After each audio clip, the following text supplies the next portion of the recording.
Commanders, it's time for a new sick simulation build. Ladies and gentlemen, King of all commanders. He's been sitting in the shadows for a while.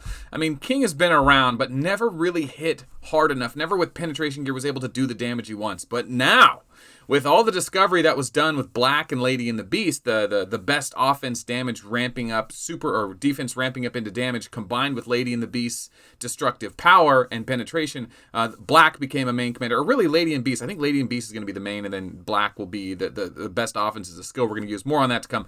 This is about King, and the same idea goes, but King doesn't have the best offense. He doesn't get his damage bonus through defense, right? That's an airship thing. So how can we use King's Mind's Eye skill, like destructive power for Lady and the Beast? It says that if he misses, then he does bonus damage, 5% per level. At level 60, that's 300%. I checked the math.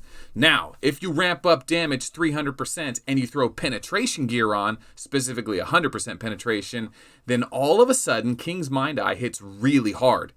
But one big hard hit isn't really enough. What you really want to do is keep it going. So if you can ramp damage up even more, like the best offense, which you can't do, then you're going to succeed. How can you do that? Well, I tried Pictor sticky bombs, didn't work. Then all of a sudden, Kid, and I actually started working with Kid and tried King's Mind Eye. It was backwards. If you watch Tuesday Newsday, you'll have noticed that.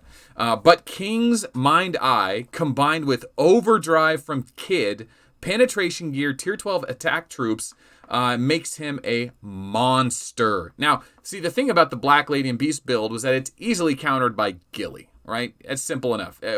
Black gets destroyed by Gilly, but who destroys Gilly? How about King and Kid? Enough talking. Let's show the replays. The gear is there. Basically, you're just trying to maximize your crit with her, and you want to make sure you miss, and you want to make sure you have max penetration. I was able to run these replays because of Maniac. He jumped on line real quick and got me all these replays. So it's my Gilly. Now, I do have Wings of Eternity on and Andromeda, which messed up the replays a bit. But you'll be able to see some of the damage we're getting here. And he doesn't have max penetration gear, so there's a lot of room for improvement here. It's pretty exciting stuff. Actually, this is going to be a sick build. I think this or the Pictor build is definitely going to be the one for Walker. So Overdrive, Mind's Eye. So he's going to get a triple strike when he misses. So he misses. Now, here comes the Mind's Eye hit, 900 million. Miss, 900 million. And then he'll miss, well, he'll chance to go again. But he burns right through. 900 million. That's not max penetration. So that's going to go even higher. That's not max research. That's going to go even higher. His weapons, he's running the Wild Roses, not the Antares, but that's fine. It has strength and weak, and I think these might even be better because they have attack as well. They have everything you want if you're going against infantry. Now, that's not always the case, right? As a Walker commander, you're going to be going against other Walkers and airships, so I'm not too partial to the sweet gear, but it's definitely good. He's also got the sweet pants on, but this shouldn't be affecting our damage too much. What else do we have? Let me go to the next replay. I want to tell you guys that because Mind's Eye does triple damage, it's not great to have Taurus and Leo, right? Leo is a gem that ignores base stats, but if you already have max penetration, you're not going to be getting any value out of Leo. Okay, and if you're hitting with Gemini, then you're also not going to get max value because you want that Mind's Eye damage to go with Overdrive. Now, Overdrive doesn't work with Leo, Taurus, or Gemini. Just the first hit does. The other two can miss. So what you really want to make this work is Mind's Eye, Overdrive. Now, if you do land a Taurus, you're still going to hit really hard, but you're not going to get any value out of the Mind's Eye. And, you know, and the extra two Tauruses can miss. It just kind of deads your turn. So you want to have no accuracy gear. You want to miss. Cassiopeia is great for being debuffed. You don't want to get hit by Andromeda or Dizzy or any of the other Walker or infantry debuffs. I mean, obviously, it's going to be good against other Walkers as well. As far as 3-piece Andromeda is necessary for penetration, as far as the third and fourth gem are concerned, I'm thinking Virgo and Capricorn. I don't think those are the best choices, but I'm looking at Taurus and Leo going, probably not. I think there's a little room for adjustment here, but if you're strictly building to kill infantry, this is the build that's going to make it happen. Fire Spirit in the pants is going to increase your trigger rate to get those more overdrives, to get that triple strike going. Chess piece, you're just looking for crit wither here. Shura is fine. A little bit of dodge is fine. HP is better than defense. Remember, your infantry is going to be using nonviolent resistance a lot. And you just don't, defense isn't going to do much for you if it's getting ignored by that skill. So I say recommend Awaken Crit Wither, soften them up so they don't one-shot you. Defense is okay too if you know you're not going against a Crit Wither build, or I'm sorry, a non-violent resistance build. And then as far as your gem stats, you want to go attack in the weapons, no crit, because you don't get any value for crit out of Mind's Eye, right? So no crit, no accuracy, so stick to pure attack. And then for your actual gear, if you know you're going to be going against airships, run the resistance weekend, okay? But if not, HP, damage, or HP is fine, defense is fine after that. Damage reduction gear is not a bad idea. I just think Crit Wither is going to be more value. But if you're going to be Awakening Crit Wither, you may be better off just getting damage reduction and HP gear. I think that pretty much covers it. As far as the gear is concerned, like I said, Devil's Touch is really strong. Alcade is good too. Devil's Touch is the airship helm. That's mandatory because it's 36 penetration.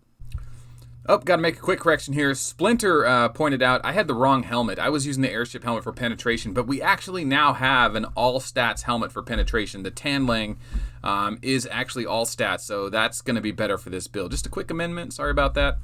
Okay, Don Hall, of course.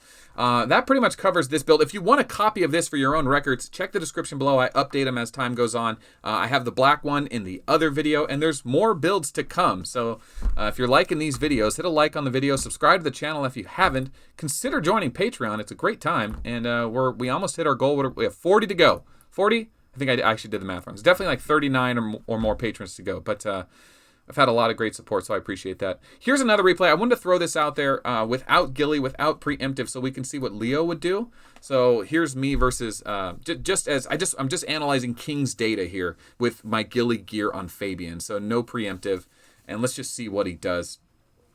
Man, dude, hitting for 900 million to 1.2 billion per hit on Mind's Eye adds up to 3 billion. That's without max leadership, without max pen. That's going to be so absurd. All right, so here we go. This is just a Mind's Eye, I think, right? Did I miss the overdrive? 700 million. Now remember, he had to eat through that shield too. So let's see what we get here. God, man, so good. King is going to be so good. I'm so thankful that, there's a Leo hit, 2 billion. So that's a big hit for Leo, and that's probably because he doesn't have max penetration. But I wanted to throw that out there. You get no value for overdrive. That's what kills me about that. But, yeah, so the other thing is I said Kid could be a main, but really because King is so hard to get, in order to get level 30 Mind's Eye, you'd need a ton of Kings. That's like, I don't even know how many S-Class tokens it is. It's a lot. I think you're getting 90 per S-Class token. And to get 30 of them, you would need, oh, God, what's the math on that? 10, 20, 60. So probably 45 S tokens to max out Mind's Eye. So it's easier to just make King your main and then max out Overdrive with Kid because he comes out of the Warp Gate, and that's going to be really easy to do. So if you have a set of expensive penetration gear and you want to start ripping apart infantry or other walkers, maybe even airships, man, because remember, King's Mind Eye works on Rogers. Dude, it's so good. It's so good. But anyway, I thought that this video doesn't need to be too long. I'm excited about this King build. Unfortunately, I don't even have King. I don't have the gear to run him, but I know it's going to be a good build, and I'm just excited to see this, man. This is so sick. Our game has gotten so much better with this 4th skill edition. I've got a list of commanders I'm doing simulations on, and making these videos, making these images, trying to get replays. So keep your ear to the channel. I got some great stuff coming for you guys. Thanks for watching. My name is Melt, and we'll see you tomorrow.